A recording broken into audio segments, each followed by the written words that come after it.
Let's talk about the album Around the World in a Day, which I think was one of the greatest albums. My favorite. It's absolutely my favorite without question. Tunes like Around the World in a Day, Paisley Park. What type of mood were you in when you recorded that album?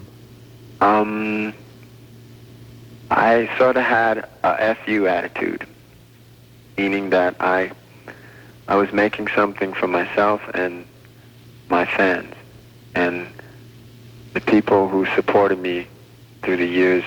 I wanted to give them something, and it was my little letter.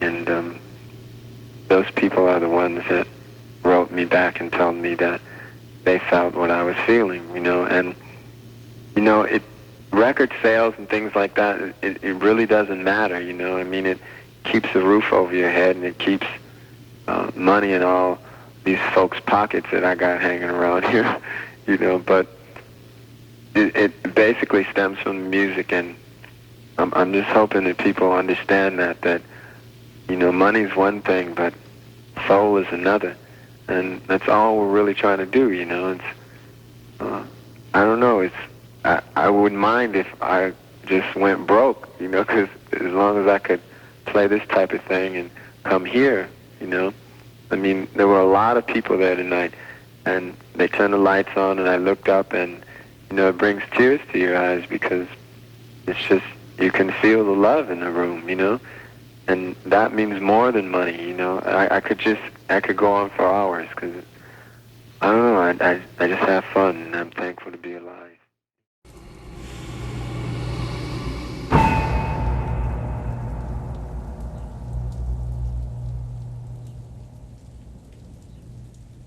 So it's April 1985, and with the Purple Rain movie and tour now behind him, Prince moves on to recording an album with the family. Recorded at Sunset Sound in Los Angeles, many of the songs had taken shape during rehearsals on the Purple Rain tour. According to St. Paul Peterson, the recording became more or less a one-man project by Prince.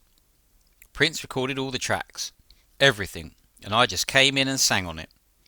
When I went in there, he would say, "Well, you've got to do this, or you've got to do that.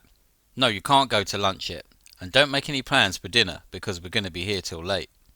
They billed me as leader of the group, but I can tell you I certainly wasn't. As well as writing most of the songs, Prince produced and played most of the instruments on the album. Susanna Melvoin backed up St. Paul on vocals, Eric Leeds played sax, and Miko Weaver played guitar on 4 tracks.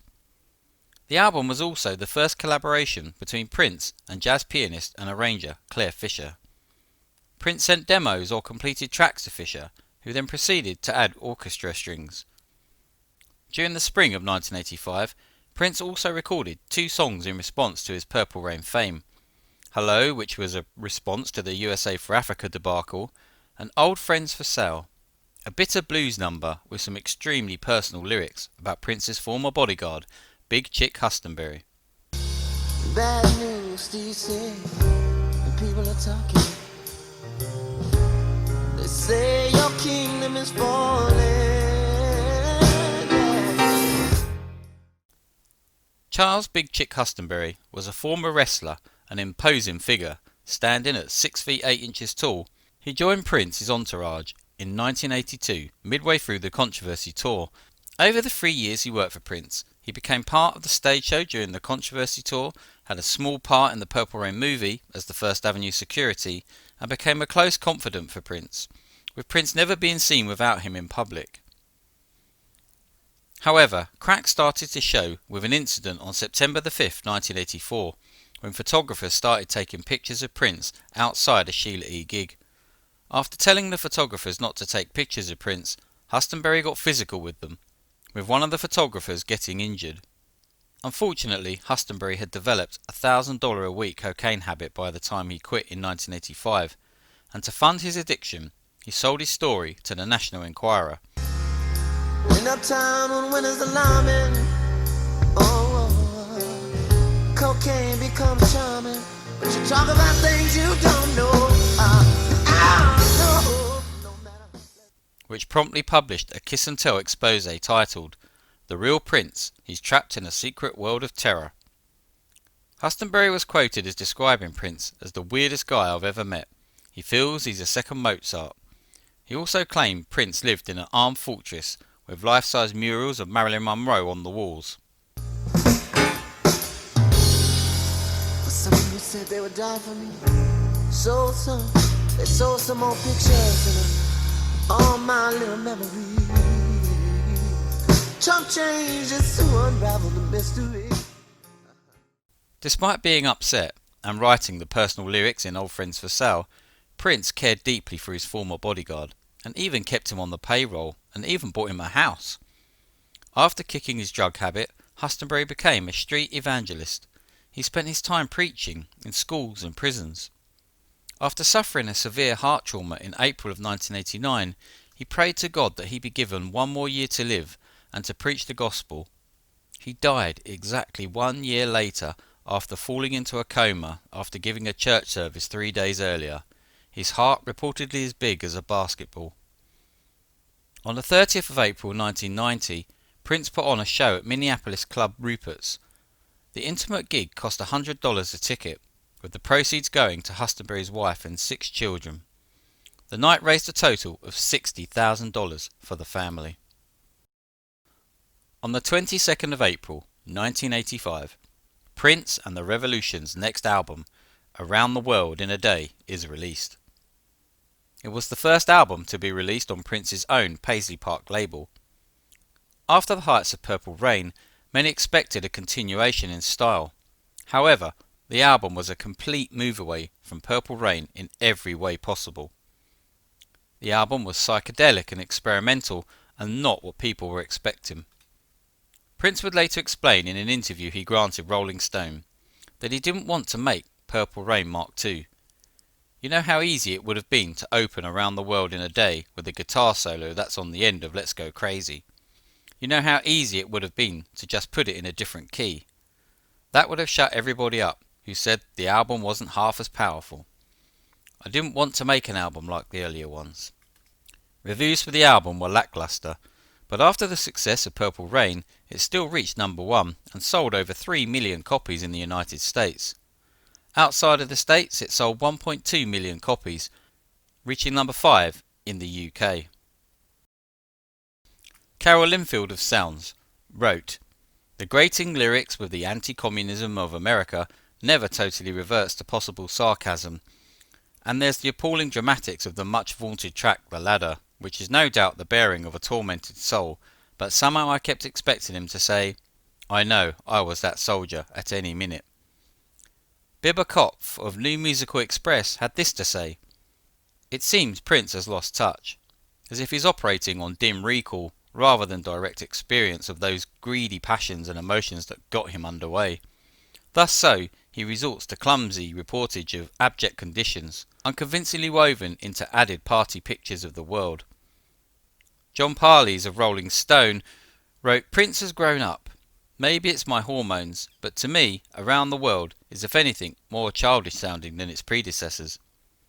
Prince has traded what he does know for wild-eyed, goofy philosophizing that can be ugly as well as lovable." Prince also received a lot of criticism for disregarding his black soul and funk roots, and for trying to copy the Beatles' Sgt. Pepper and Magical Mystery Tour albums. Around the World in a Day was much more a collaborative effort than any of Prince's previous albums. The album's opening and title track sets the psychedelic scene of what was to follow, and was originally written and recorded by David Coleman, brother of Lisa Coleman, after Prince gifted him some studio time. Prince loved the track so much and wanted to include it on his next album.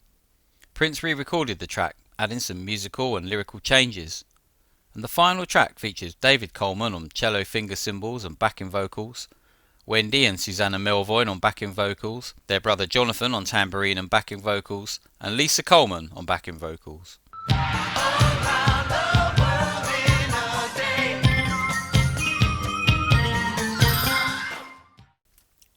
Paisley Park, which features Wendy and Lisa on background vocals and Novi Novog on violin, tells the story of how if you have inner peace, you can come to the place in your heart, Paisley Park.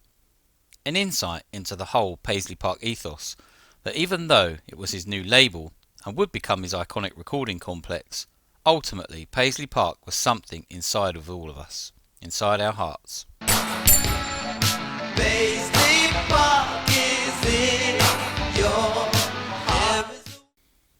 The album's only real ballad to speak of comes next, and is one of the most incredible tracks Prince ever recorded, The Stunning Condition of the Heart, which is one of only 2 solely Prince tracks on the album.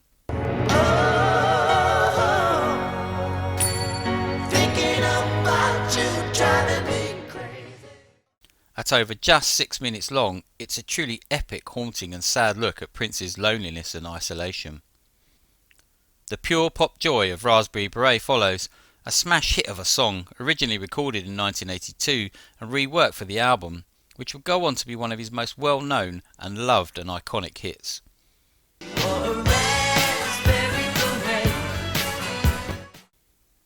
Next we have the second solo Prince effort on the album, and one of the strangest tracks on the album too, Tambourine, a song about masturbation, with Prince in love with a face on a magazine and taking to playing his tambourine while fantasizing. All alone by myself, me and I play my tambourine. Troubling. America follows and see Prince in a reflective mood about his country and looking to God to share his grace on them and keep the children free. America, I'd share His grace on. The full-length version of the track was only available on the 12-inch single, and even this was shorter than planned, as apparently the tape ran out whilst recording, so it had to be faded out to fit. The superb pop life follows and is one of the highlights of this album, as Prince writes about the excuses people use to blame for the bad choices made in life. What's the matter with your life? Is it poverty bringing you down? Next comes The Ladder, another highlight as Prince tells the story of a king who was looking for the ladder, looking for salvation for the soul. This beautiful track features an opening string arrangement written by Wendy and Lisa, and was originally from the opening bars of Our Destiny, which would go on to be released on the Purple Rain Deluxe. Tarja Savelle also features on backing vocals. Everybody's looking for the ladder. The album closes with a dramatic Temptation, a hot rock track where Prince sings of his temptation to sexual desires and is ultimately punished and killed by God for his behaviour. Part of the conversation between Prince and God at the end of the track was performed on the Purple Rain tour. Here the track and album end with Prince learning his lesson. Now I understand. Love is more important than sex. I have to go now. I don't know when I'll return. Goodbye.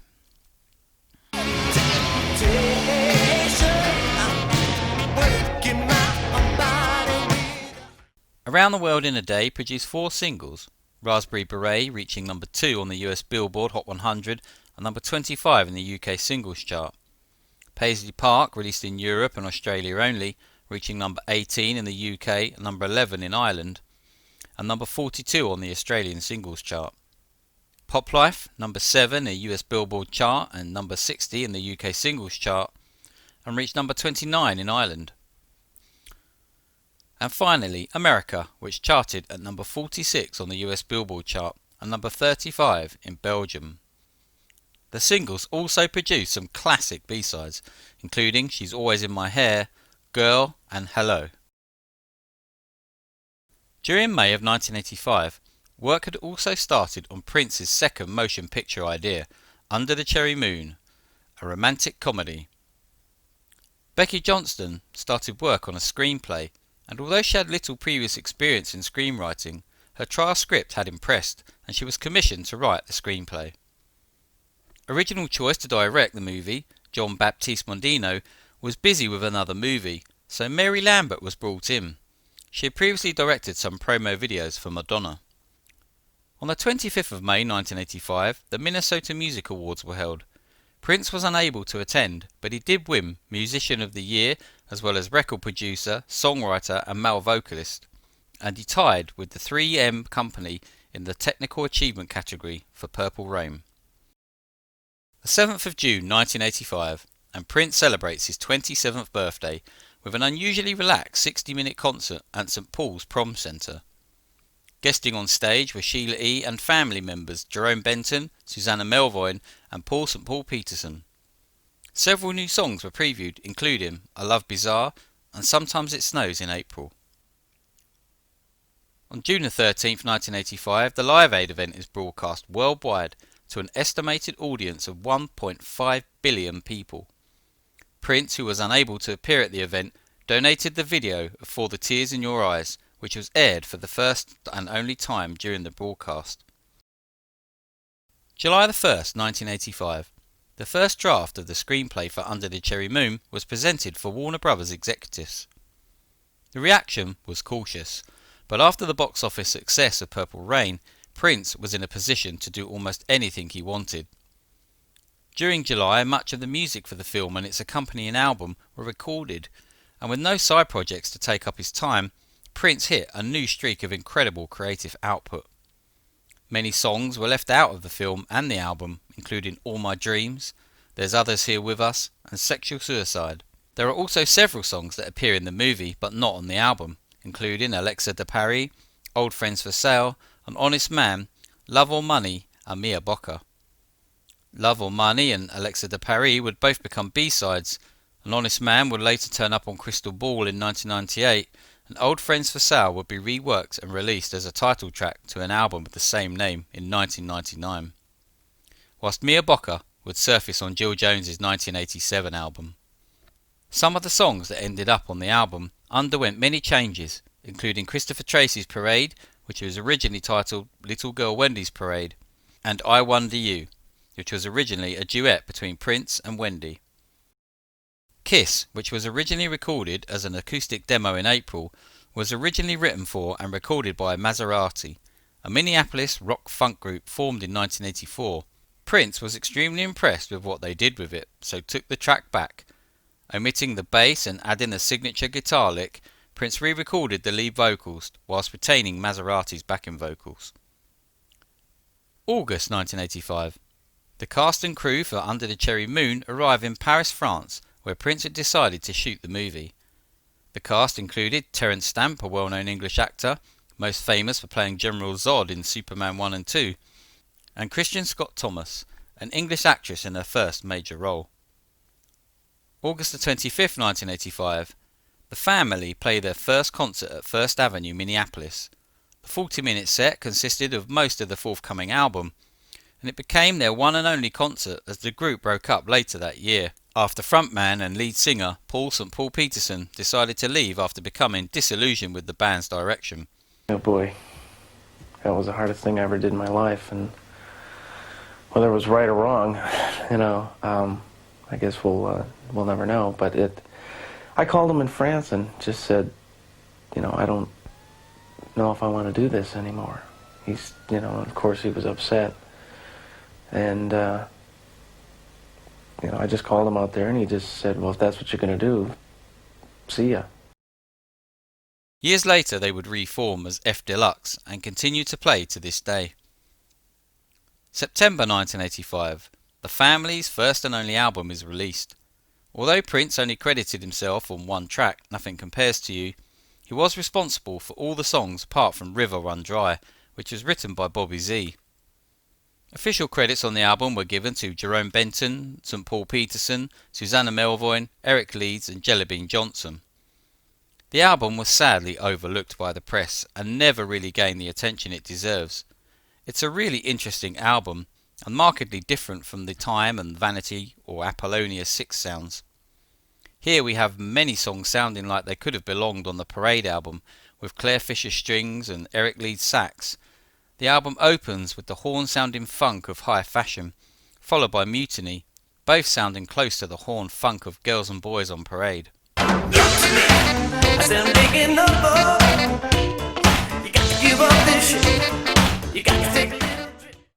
The Screams of Passion is a real highlight and is probably St. Paul's best vocal performance on the album, and it also features a fantastic synth lead line that is just hypnotic. They even throw in a couple of Prince-style screams in the vocals for good measure. Oh, a robin sings a masterpiece that lives and dies unheard. Next is Yes, the first of two instrumentals on the album, which are very much in the jazz fusion vein of the Madhouse project, which Prince would put together 2 years from now. River Runs Dry is probably one of the weakest tracks on the album, and takes its time to get going, then doesn't really go anywhere. Nothing Compares to You. The original version of this song at that time, until Prince's demo guide version, was unearthed and released as a limited edition single after his passing, and then included on the Originals album. 'Cause nothing compares to you. The song, as we all know, would go on to fame and fortune with Sinead O'Connor's smash hit cover in 1990. And as Prince quipped at the Hot Farm show in the UK in 2011, "This track bought me a house." That wasn't my song. That was Sinead O'Connor's song.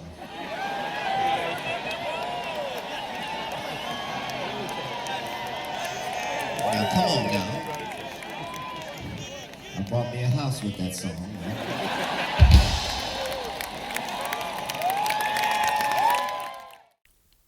Next is the second instrumental, Susanna's Pyjamas, again more jazz fusion jamming.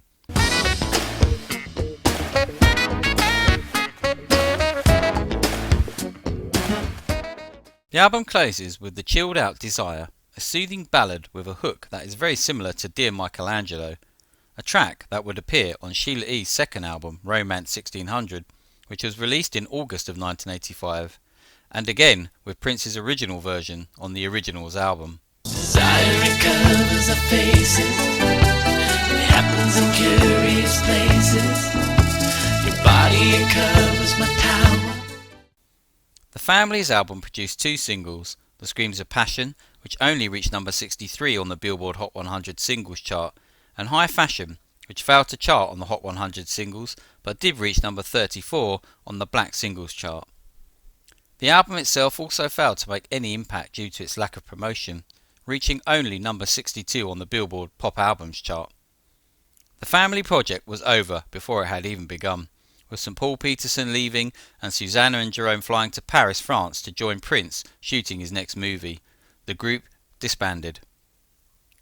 On the 12th of September 1985, titled Prince Talks, Rolling Stone magazine published a rare interview with Prince conducted by Neil Carlin over 2 days in Minneapolis. Suddenly this kind of scoop fell into my lap. The Howard Hughes of rock and roll was going to talk. And so it's rather peculiar how it all began. I was taken out to this warehouse where he rehearsed back then, before Paisley Park was built. And he was there instructing a new band he was working with, and I just kind of sat there. And then he motioned for me to come outside, and he motioned for me to get into this 1966 T-Bird. And he sat there, we just sat in the parking lot, and his head was kind of over the steering wheel, and he was whispering. And to me, it sounded like the Kung Fu whisper, that guy in Kung Fu, I could barely hear it. And when I kind of leaned forward, I just heard him saying, "I'm not doing this anymore. I'm not doing this anymore." And I suddenly realized, oh, please don't let my scoop go away. He's got to talk. So I just kept my microphone, my tape recorder, my notebooks out of sight. And we just started talking about Minnesota and the Minnesota Twins and the Minnesota weather and how you can't get good Chinese food in Minnesota. And he started up the car, and we just started driving around Minneapolis. He just drove around this is the black ghetto, what little of it there is. Minneapolis is the whitest city in the entire United States. And he'd point out, oh, there's the yard where I used to play touch football, there's where we used to wrestle, here's the McDonald's where when I was starving I would just go outside and just smell the food. On the 16th of September 1985, shooting begins on Prince's second motion picture, Under the Cherry Moon, in Nice, France. The production was not without its problems, and just a few weeks into the production, Terence Stamp quit the film. His agent claimed he withdrew from the film as it was not the production he was led to expect from the contract. Stephen Burkoff was quickly brought in to replace him. Mary Lambert, who was directing, also quickly realised that Prince was in fact in control of everything. With Lambert more or less demoted to an advisory role, she left the production, citing creative differences.